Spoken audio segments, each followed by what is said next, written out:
All right, guys, welcome back. So on today's episode, we're going to be taking a look at setting up our database connection and finally creating our own tables. So let's get started. Now, before we actually do that, I need you guys to make sure you have MySQL installed on your system. If you're on Windows, you can just search MySQL installer and it should be the first link.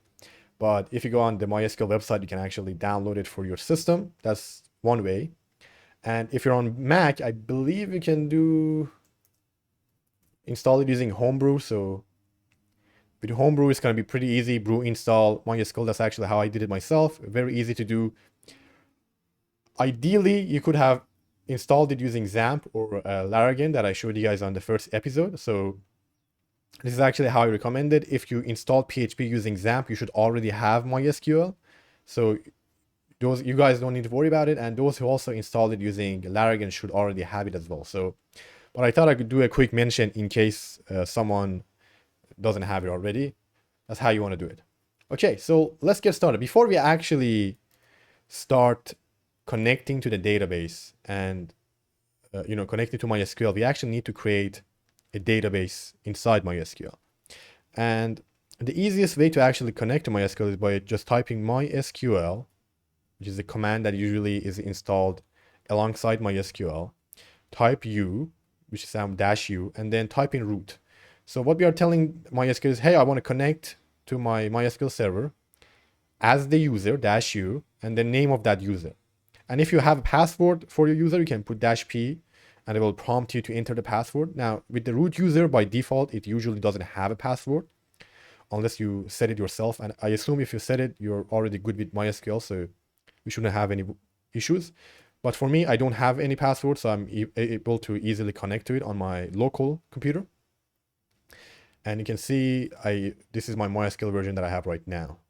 So now that you're connected, in order to create a new database, all you have to do is type in create database, and I'll have this command in the description, and the name of your database. So I like to name mine YouTube. You can name it whatever you like. You can name it ideas, Twitter, whatever you like. I'll name it YouTube, and I hit enter. And as you can see, we have created an empty database. That's all we need to do for now. I'll exit, and we have our own database set up and created. Now that we have our database, we need to tell Laravel how to connect to our database. And the way we do that is actually through this file. If you look at our .env file, which we looked at on the previous episode, where we store our application configuration. So this is our environment variable, and we set our app name here, right? And I'll change it to ideas. If you scroll down, there's a section called DB connection, DB host, all that. This is basically where you set up your database information. And the DB connection tells us what kind of database we're connecting to. And I believe you have 4 options: MySQL, Postgres, I think SQL Server, Microsoft SQL Server, and then SQLite. I'll show you guys all the options in a second. This is where you put your database name. So the one we created was YouTube, so I'll change this to YouTube. Your username. Now I'm going to be using the root username. You can create a new username if you want. Now for local development, I personally use root because it's just easy and convenient. And since you're a beginner, you can just go ahead and use the root user. Obviously on your production servers, you're going to be using a different username with a secure password. But for now, we should be okay with this. In case you are using a username, you can just enter the name here, whatever you like, and enter the password here as well. In case your password has some, characters or crazy symbols and you're getting errors, you can always put quotation marks, and that should solve the issue. Basically, put your password between quotation marks and you should be good to go. Anyways, I'm going to revert this back to root because that's what I'm using. And now that we have that done, we should be able to actually connect with our database. However, before we do that, I want to show you guys what other options you have in case you're not using MySQL. So on the config side, on this side, click on config folder and look for a file named database.php. So I'm going to find this. I'm going to open it up. And this is the file that actually has our database configurations defined, right? And it's reading all of these information from our env file, right? And you can see in terms of connections, there are 1, 2, 3, 4 different types of connections. So there's a SQLite connection. You can use SQLite if you don't have MySQL installed. It's going to use a file. However, you do need to know that it does have limited support. Some functionalities won't work with SQLite.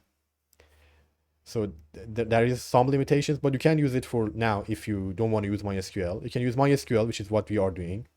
MariaDB also falls under MySQL. So again, use MySQL. You can use Postgres if you like. And then we have SQL Server. But the rest of the things should be relatively the same, right? So these are all the possible options you guys have. These are the relational databases that Laravel supports. So I'm going to close this file. Now that we are set up,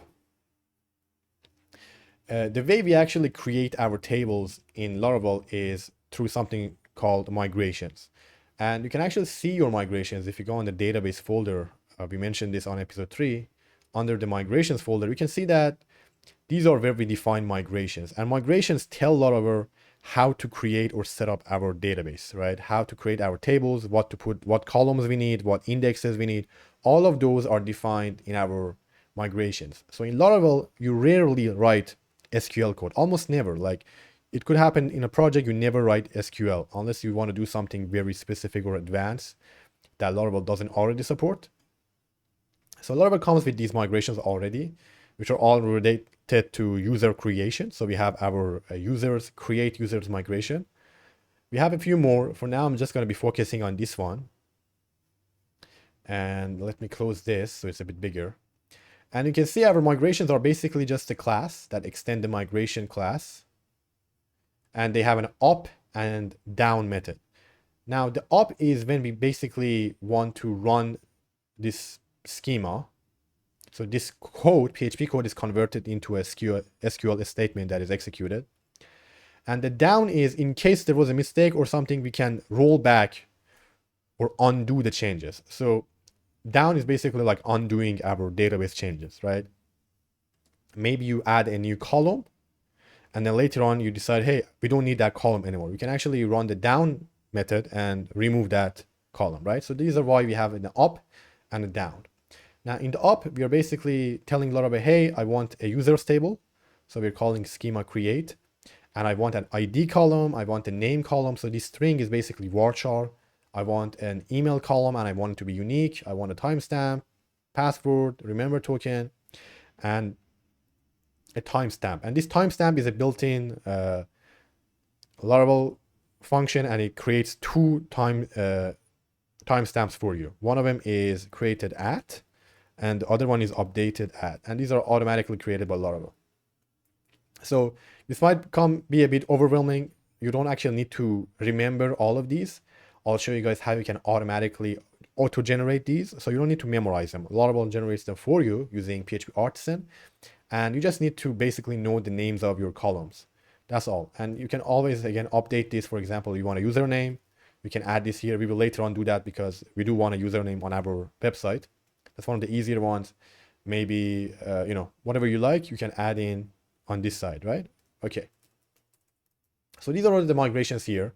And I'll show you guys on the next episode how to create your own migrations. But for now, we're going to be using Laravel's migration. So let's actually run these and create this users table. And the way we do that is by running the following command: php artisan migrate. Just type that in. I'll have it in the description and just hit enter. And voila. If you get done, this tells you that, hey, everything executed properly.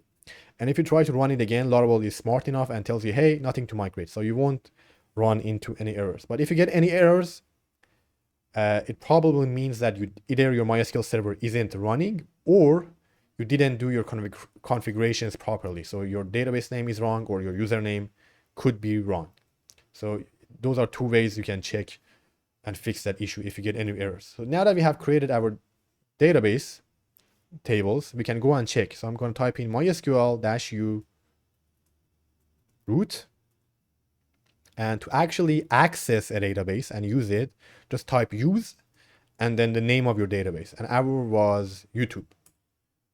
And if you don't get any errors, that tells you that the database actually exists, and you can then type in show tables to see all the tables in your database.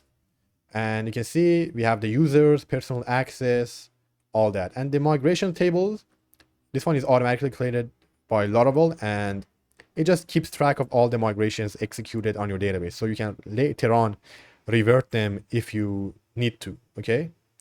So that's it. That tells us that we successfully have connected to our database, and we should be actually on the next episode able to create our own users and create records and access our database. I'm just going to leave here, exit. And that's it, guys, for this episode. If you got this far, you have successfully connected to your database and you're able to start following the next episode. All right. Thank you for watching. If you have any questions, leave them in the comment section below. And I see you guys on the next episode. Have a great day.